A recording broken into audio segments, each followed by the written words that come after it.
In this video, I'm going to go over this community post ends with, where the user is asking what the best way to select a number or string that ends with the number 2. So I will do this a few ways, but we've got some sample data here that end in a random number. I'm going to make sure that my data is a string, and the first way we can do this is by simply seeing if the last number is a 2. We can do this using the write formula. So the write formula is going to take a string and a length. So the string that we want to look at is the data string, and we just want to look at the last one character. If this is equal to a 2 and hit run, this will show us all of the values that end with a 2. How this is working is this is looking at this string, it's taking the right one, and the reason why we need to add some double quotes is to make sure that this is a string that it's looking for and not a number. For example, if we just looked for 2, you'll see this little error here that it's an invalid type.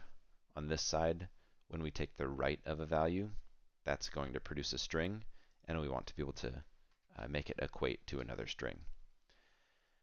Another way that we can do this is we can actually use a reverse string formula, and this is going to reverse all the characters within a string. So if we reverse the string, now mango drive 7 will be 7EVI and so on. And of this string, we will simply take the left 1.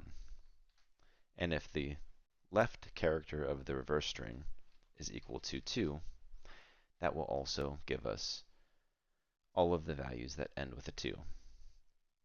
Now, we can actually do these same things here. And on this sample data, we just have numbers. And with the select tool, we're making sure that this is a number.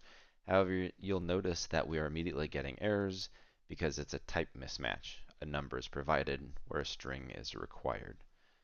So the reason why this doesn't work is because data is now an integer, and you can't take the right of a number. You can only take the right of a string. So how we'll solve this is we will say ToString,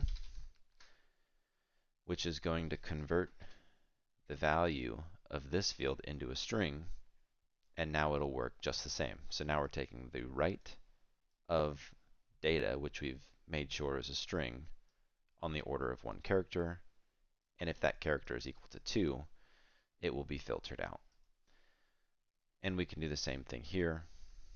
We simply apply the ToString formula, and when we hit run, we can see that all of the values that end in 2 are filtered into the true. And that's how you can look at a string or an integer and filter out only the records that end in a 2. If you like this video, please give it a thumbs up, and I look forward to seeing you on the next one.